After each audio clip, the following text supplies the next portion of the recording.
ఖమ్మంలో మున్నేరు ఉధృతంగా ప్రవహిస్తుంది. నగరాన్ని ముంచేసింది. జలప్రలయంలో ఖమ్మం చిక్కుకుంది.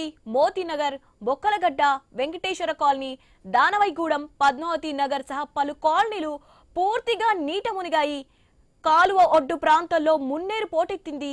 నిన్న సాయంత్రం 18.5 అడుగులున్న నీటి మట్టం ఉదయానికల్లా 25 అడుగులకు చేరుకుంది. లోతట్టు ప్రాంతాలు కూడా జలమయమయ్యాయి. వరద బాధితులను అధికారులు పునరావాస కేంద్రాలకు తరలిస్తున్నారు. అర్ధరాత్రి నుంచే ప్రజలను అధికారులు అప్రమత్తం చేశారు.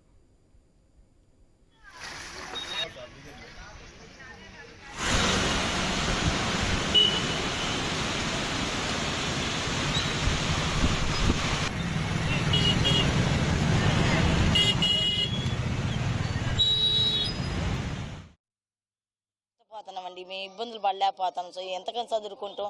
ఈ ప్రతి సంవత్సరం మేము ఈ బాధలు పడలేకపోతున్నాం. మాకు తుమ్మల గారు ఒక కనకట్ట ఒకటి నిర్ణయించి చాలు, మాకు ఇబ్బంది పడలేకపోతున్నాం. మేము ఎంతకని పడతాం, ఎంతకని చదువుకుంటాం. ఎవరికి ఇంట్లో మాకు ఆడికి రాణిస్తారు మమ్మల్ని. ఏ సెంటర్లలో కానీ మేము పోవాలి పరుగు కానీ మాకు దయచేసి మాకు కనకట్ట ఒకటి కావాలి. మాది బొక్కలగడ్డ. మాకు వరద బాగా వస్తుంది. మాకు కరకట్ట కడితే ఇంత వరద రాకపోవు. మాకు ముందు కరకట్ట కట్టాలి. ఈ కరకట్ట కడితే మాకు ఇంత వరద రాకోకుండా ఉంటుందని మాకుంది. మేము సామాన్లు చదువుకొని పోవాలంటే తేపకి సంవత్సరానికి కొద్దిగా సామాన్లు చదువుకొని పోవాలంటే ఎక్కడికైనా వెళ్తాం సార్. మేము వెళ్ళలేము కదా.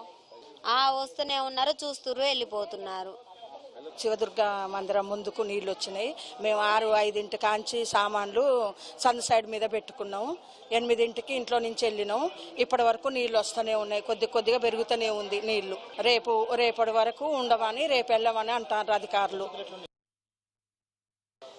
నేను ప్రభుత్వం వారిని కోరుకునేది ఏంటంటే, ఇప్పుడు ఇందిరమ్మ ఇల్లు వాళ్ళు శాంక్షన్ అయిపోయింది కదా, ఆ వాళ్ళకి మెటీరియల్ అవన్నీ కూడా వరదలో మునిగిపోతున్నాయి. మరి వాళ్ళని కన్స్ట్రక్షన్ చాలా వరకు జరిగింది, మరి అంతా కూడా స్పాయిల్ అవుతుంది.